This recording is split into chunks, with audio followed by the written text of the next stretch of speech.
तो दोस्तों आज के इस वीडियो में मैं आप लोगों को उत्तराखंड राज्य के 4 धाम में गर्म पानी का कुंड स्थित है या नहीं इसके बारे में बताऊंगी, क्योंकि चारों धाम में ठंडा काफी ज्यादा रहता है तो श्रद्धालुओं को स्नान करने में काफी प्रॉब्लम होता है। तो उनको जरूर जानना चाहिए गर्म कुंड है या नहीं चारों धाम में। तो आप लोग वीडियो को पूरा देखिए, सारी जानकारी मिल जाएगी। हर हर महादेव, जय श्री केदार। तो दोस्तों कैसे हैं आप सब? आई होप कि आप सब ठीक होंगे। तो दोस्तों आज मैं आप लोगों को केदारनाथ और बद्रीनाथ धाम का लेटेस्ट अपडेट भी बताऊंगी। तो उससे पहले आप सब मेरे चैनल को सब्सक्राइब जरूर कर लीजिएगा, जिससे आप लोगों को केदारनाथ धाम के साथ साथ उत्तराखंड राज्य के अन्य तीर्थ स्थलों के बारे में भी जानकारी मिलते रहेगा। तो दोस्तों इस साल 2025 में तो 3 धाम का कपाट बंद हो चुका है।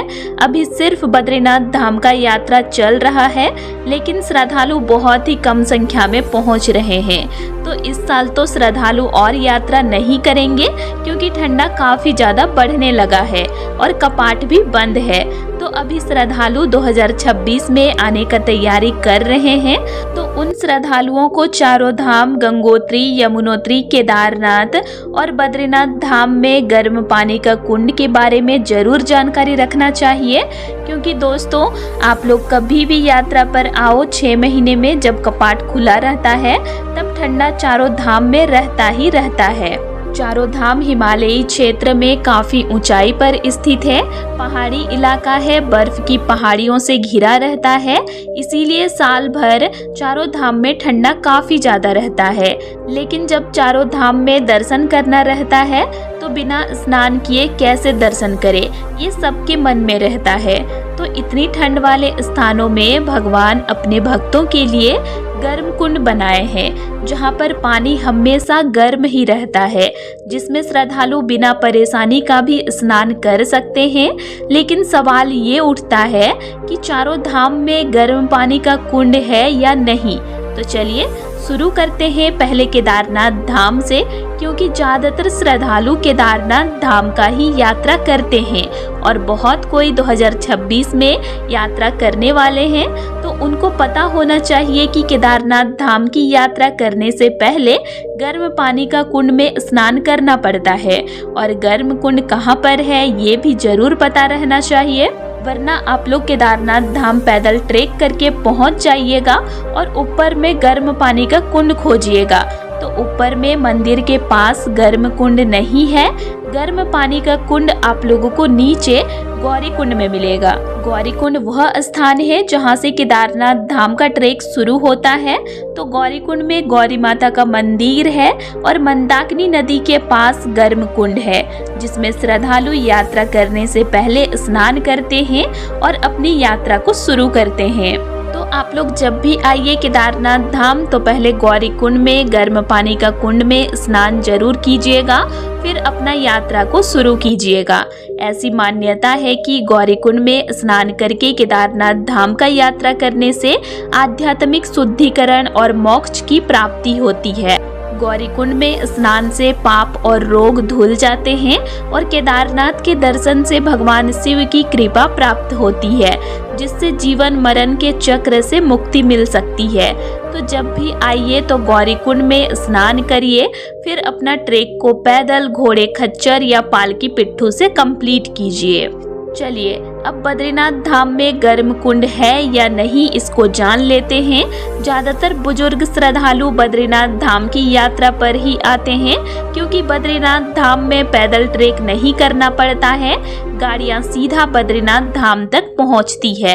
तो ज्यादातर बुजुर्ग श्रद्धालु पहुंचते हैं, तो उनको ये बात जरूर पता होना चाहिए कि बद्रीनाथ धाम में भी गर्म पानी का कुंड है, जिसको तप्त कुंड कहा जाता है। तो ये तप्त कुंड बद्रीनाथ धाम के पास ही है, अलकनंदा नदी के किनारे पर है। तो तप्त कुंड को खोजना नहीं पड़ेगा, आप लोगों को बद्रीनाथ धाम में ही देखने को मिल जाएगा। तो जब भी आप लोग आइए बद्रीनाथ धाम तो पहले गर्म पानी के कुंड में स्नान जरूर कीजिएगा। यह मान्यता भी ऐसे है कि तप्त कुंड में स्नान करने से शरीर का सारा रोग दूर हो जाता है। महिलाओं और पुरुषों का अलग अलग कुंड है, तो कोई दिक्कत नहीं होगा स्नान करने में। आप लोग आराम से स्नान कभी भी कर सकते हैं। ठंडा तो हमेशा रहता है, लेकिन तप्त कुंड का पानी कभी ठंडा नहीं होता है, वो हमेशा गर्म ही रहता है। तप्त कुंड में स्नान करके भगवान बद्रीनारायण का दर्शन कीजिएगा। तो दोस्तों, केदारनाथ और बद्रीनाथ धाम में तो गर्म पानी का कुंड है, लेकिन क्या गंगोत्री और यमुनोत्री धाम में भी गर्म पानी का कुंड है? तो चलिए जानते हैं। पहले हम यमुनोत्री धाम के बारे में जान लेते हैं। तो दोस्तों, यमुनोत्री धाम माता यमुना का धाम है, जहां पर माता यमुना विराजमान है। तो हर साल चारों धाम की शुरुआत श्रद्धालु यमुनोत्री धाम से ही करते हैं। तो आप लोगों में से अगर कोई चारों धाम का यात्रा करने वाले हैं, तो यमुनोत्री धाम से ही अपना यात्रा को शुरू कीजिएगा। तो मैं आप लोगों को बता दूं कि यमुनोत्री धाम में भी गर्म पानी का कुंड है और मंदिर के पास ही कुंड है। तो यहाँ पर भी आप लोगों को गर्म पानी का कुंड नहीं खोजना होगा, क्योंकि मंदिर के पास ही गर्म कुंड है। महिलाओं और पुरुषों का अलग अलग कुंड है, ऊपर में पुरुषों का है और नीचे में महिलाओं का। तो आप लोग यहाँ पर आराम से स्नान कर सकते हैं और देवी यमुना का दर्शन कर सकते हैं। और एक चीज मैं आप लोगों को बता दूं कि यहाँ पर गर्म पानी के कुंड में चावल और आलू को कपड़े में बांधकर पकाया जाता है और उसे माता यमुना को प्रसाद के रूप में चढ़ाया जाता है। ये बहुत ही पवित्र कुंड है, तो आप लोग भी यहाँ पर चावल जरूर पकाइएगा और माता को चढ़ाने के बाद आप भी उसे प्रसाद के रूप में ग्रहण कर सकते हैं। ये कुंड भी मंदिर के पास में ही है। चलिए अब गंगोत्री धाम, जो माँ गंगा का स्थान है, यहाँ पर गर्म कुंड के बारे में जान लेते हैं। तो दोस्तों, गंगोत्री धाम के पास गर्म कुंड स्नान करने के लिए नहीं है। गर्म कुंड आप लोगों को मिलेगा गंगनानी में, जो गंगोत्री धाम पहुँचने से 12 किलोमीटर पहले मिलता है। तो यहाँ पर स्नान करके आप लोग माँ गंगा का दर्शन करने जाइएगा। गंगोत्री धाम में स्नान के लिए गर्म कुंड नहीं है। जैसे केदारनाथ धाम में पहले ही स्नान करना पड़ता है गौरी कुंड में, वैसे ही गंगोत्री धाम में भी है।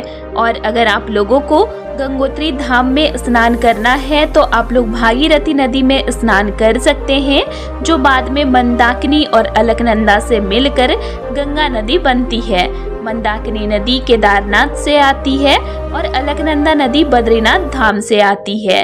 तो दोस्तों, उत्तराखंड के चारों धाम का यात्रा करने से पहले गर्म पानी के कुंड में स्नान जरूर कीजिएगा, क्योंकि चारों धाम में गर्म कुंड मिलते हैं, जो शरीर के सारे रोग को दूर कर देते हैं और जीवन मरण के चक्र से मुक्ति भी मिलती है, ऐसी मान्यता है।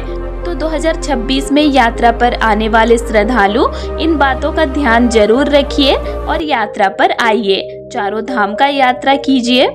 इसी के साथ दोस्तों, आज केदारनाथ और बद्रीनाथ धाम का मौसम कैसे है, चलिए जान लेते हैं।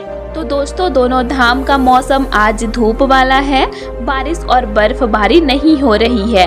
केदारनाथ धाम तो पूरा सन्नाटा है, क्योंकि कपाट बंद हो चुका है 23 अक्टूबर को ही, और बद्रीनाथ धाम का यात्रा चल ही रहा है।